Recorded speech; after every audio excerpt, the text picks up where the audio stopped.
Welcome back to the Ultimate Jury. This is a new episode, a little different than last time. Steve, what was that? What are you doing? Get that. Get this. What is he doing? Steve, go ahead.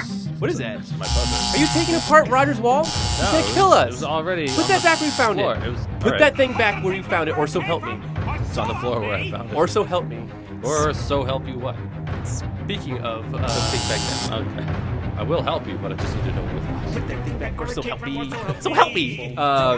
Today we're talking about music. We're talking about, I guess, music as a weapon, as I like to put it. This segment's called "What's the Score?"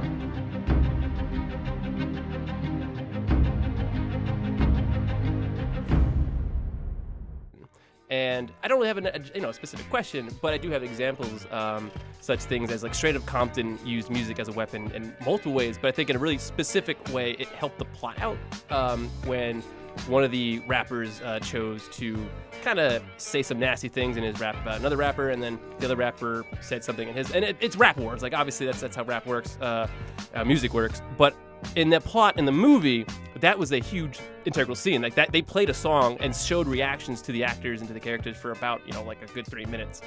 And that was cool. Like I love when music can push the plot forward. So I just want to ask you guys, do you guys have any movie, any kind of original score from a movie that has, actually made the narrative make sense to you, that actually makes the characters memorable? So yeah, just open it up to free discussion. Like if you guys just want to tell people like, things that you haven't heard before, want to hear from the movies that are coming out. I know, like for me, Star Wars is what I'm looking forward to music-wise. Like John Williams wrote the book on epic scores with the original Star Wars in the 70s, and he's doing it again. How's the music influencing the narrative? I think the rebellion, the swelling, it ties into the narrative and it accompanies it, but sure, it doesn't right. it doesn't enhances affect the images, but it movie doesn't itself, affect yeah. the story.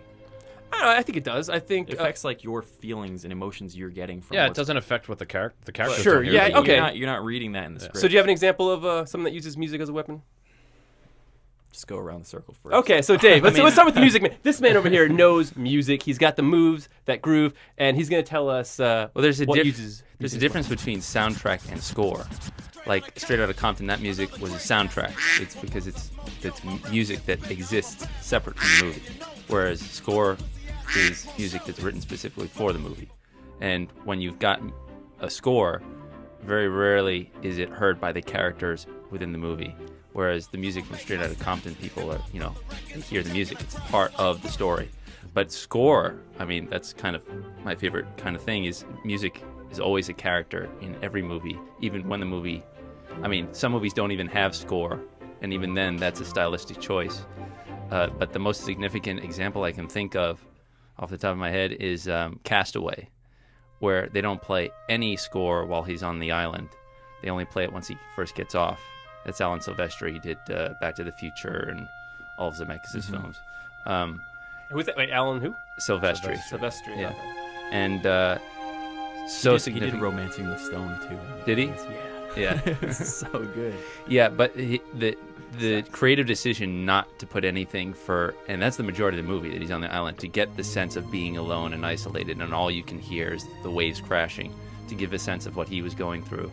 And that when he finally gets off and he realizes he's going to either die or get himself saved, and I guess it's when he first loses Wilson, the ball, his only friend, is when the score first comes in. So significantly chosen, done, that just goes to show that sometimes the absence of music is just as apparent as the presence of it. Definitely, I like that. Yeah, I liked never when thought that. Well said. Yeah, totally. Wilson. Who did the score for? Well said. Oh, Who did the score for Lord of the Rings? Howard Shore. Howard Shore, yeah. Well, I don't know who directed it, but there would be parts in Lord of the Rings too where they would build, and then a huge action scene would happen, and they would just cut the music out, and it would just be knives and stuff just going back and forth. And that was So a great cool. way to just Definitely anticipation. good, Now yeah. you're inside this now, and for sure, yeah. and it didn't kind of, I don't know, it was just an amazing use of silence. There's that one part in the Two Towers where Gandalf is coming over the hill with all the Rohan horsemen. Yeah. And the score for that scene is just unbelievable. It's It's my favorite score from that movie series. And Actually, like speaking of maybe in direct ways it's affected the narrative, music is the kind of rhythm that the Uruk-hai played outside of Helm's Deep before they invaded. They just started beating their kind of like staffs over and over again until it was just this like drum beat that could be heard through the underground, through Helm's Deep and everything. And like I was thinking when I saw that movie for the first time, if I heard that when I was inside that dam, I would have just been like, oh my god, that sounds like thunder. I'm not outside. going out there. Like that would be so intense. It's and, like, intimidating. So scary Yeah, and it's intimidating. very intimidating. Yeah, they use music in really cool ways, sound effects too. Like I think just across the gamut, like Lord of the Rings was just a masterful made film. But there's one in particular, like I think there was, I don't know if it was a score. Maybe Dave can answer this. You've seen Lord of the Rings, right? Yeah, Like- once with you. Really? Yeah, that was it. You've never seen it again? Nope. Couldn't sway you. You still don't like. All right, well, Sorry. we'll get around to it. But yeah, there's a scene where like I don't know what movie it is. It's just they're it's the Nazgul are coming out of like this like, tower, and then Frodo and Sam are walking up, and there's like this like weird guttural sound where like the sound almost sounds like it's getting sucked out of the film, and then Frodo loses his mind, and then he gets hit with like this really like loud screeching, and then the music kind of like the drums cut in, and it's like he's hearing it in his head. And I felt at that time like that was like it was like he's hearing this chanting, and I don't know if I'm supposed to be hearing what he's hearing, and that was like music as a weapon is something that like There's a lot of great musical moments in those movies, but also Mad Max Fury Road with his like guitarist on the, it's like a war chant basically, and that really gets it going, and that's kind of a narrative device that you can use as well. So. What's his name, Dorf or something like that? I don't know, but it's amazing because it's just like gets your heart racing, you know, and that's what his purpose is in the movie. I think Junkie XL did like what a couple songs. Did he do the whole? I don't know if Junkie XL did all the music for Mad Max, but I know he did specifically that. Like, or a song just for that guy to play, so he's so different. Sick, So that is amazing. Yeah, someone who understands the importance of music and how it has to be different. Like, absolutely, it has to stand out. You ever see movies where the music is like almost better than the movie? That's a lot of any almost. Well, I don't know. All the movie scores I like. Actually, you know what? I would say that I'm gonna brain fire on his name right now, and he's one of my favorite ones. The German guy. He did Dark Knight and everything. Hans Zimmer. Hans Zimmer. yeah. He did the score for the Pirates of the Caribbean movies, and my favorite So score good. for him was during the third movie, at World's End. He calls it, I think it's the love theme. So much better than the movie. So much better than the movie. Yeah. That theme, it's called. I have the score like on my phone, but it's probably one of my favorite scores. And in the movie, it's played a few different ways in the movie, but when you're listening to it, you can see the movie in your head, and I think it's better when you're listening to the song as opposed to watching the movie and hearing it that way. But great score. I love the Zimmer score. knows it. I love the score for Tron. Yeah. Oh, you yeah. see, and that's Hans Zimmer with Daft Punk. Yep. Oh, was it? I Yeah, didn't know he was Daft involved Punk. with that. Yeah, Oh, I mean you that's can kind of cool. hear it. That's kind of his signature sound along with their signature sound Yeah, together. absolutely. That was really cool. That's what he did. He did that with what's the other movie he did that with? Hans Zimmer kind of went in and did the music for. Oh, he does that on a lot. Inception, He helped out on Interstellar. the Tom Hanks movie about the pirates. Captain Phillips. Oh Yeah, yeah, Captain Captain Phillips. Yeah, Yeah. yeah. That was good. Ooh, and the Amazing Spider-Man 2. It was the Right, yeah. electro song, Right. which was just like really just whoa. It was really cool. You know who I'm liking the soundtracks from too? Trent Reznor's soundtracks for like The Social Network and Girl with a Dragon Tattoo. Yeah, David Fincher and movies. Yeah, Yeah. like, Just like Nine Inch Gone Nails. Girl. Like Yeah. Gone Girl wouldn't have been the movie it was without that soundtrack. It was just amazing. Such a And good he movie, uses, though. Like ambiance. I thought. Yeah, the sound of them is like Interstellar wise, like it was booming, and like it just the sound hit you more than Interstellar sound was just unbelievably loud. I don't know if it's a theater that I went to, but I heard more in my ears than I could see. Like the sound was so loud that my eyes were shaking. Might have been, yeah. I like it loud.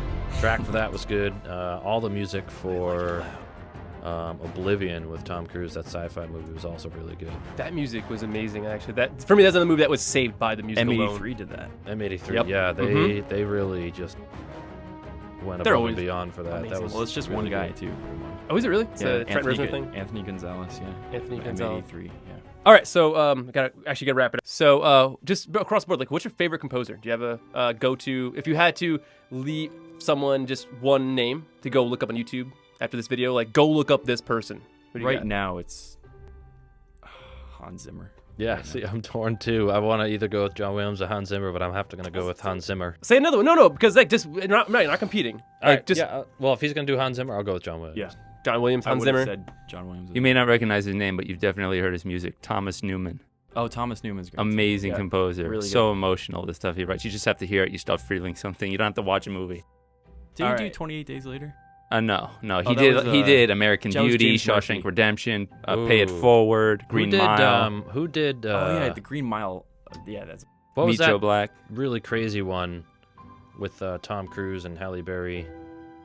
That future world one with all the different like universes, or not universes, but like timelines. Oh, that wasn't Halle Berry though. That was. It's- You're talking about Edge of Tomorrow. No. No. No, not Tom Cruise. I'm sorry, Tom Hanks. Oh. And Halle Berry. Oh, Cloud yeah. Atlas. Cloud Cloud Oh, Atlas. yeah. That music was pretty awesome. I never saw don't know that who movie. did I never that. saw Cloud Atlas. I never saw that. Very fucking weird movie, man. It was weird. I saw it. Yeah. No one said no. Okay, so yeah. All right. So Cloud Atlas is gonna be my movie. I'm gonna look up. So who did the movie? Thomas Newman. John Williams. John Williams and Hans Zimmer. Yeah, I'll throw one out there. No one said Harry Gregson-Williams. Like that guy is amazing. If no one knows Harry Gregson-Williams, oh man, he does. As one of those guys like Hans Zimmer, you will probably like you'll see in movies. Like he does a lot of video games now though. Like does Right. all the Metal Gear Solid games. So Oh, like, cool. So he's doing more of that Oh, we stuff. should get into that at some point. Video game music. Cool. Koji Kondo. Oh, we're gonna, yeah. Oh, okay. Okay. See, this is what happens with All this podcast about music. We just start going on Okay. tangents. It doesn't end. It never ends. So we're gonna have to end it there. We'll come back to this, of course. What the score is gonna You know, be. Hans Zimmer did. I think it was. Steven, Call of Duty. someone shut him up. Wait, Someone shut him we have up. to stop. Stop We him have up. to Stop him right now. All right. Oh, I got a live one here.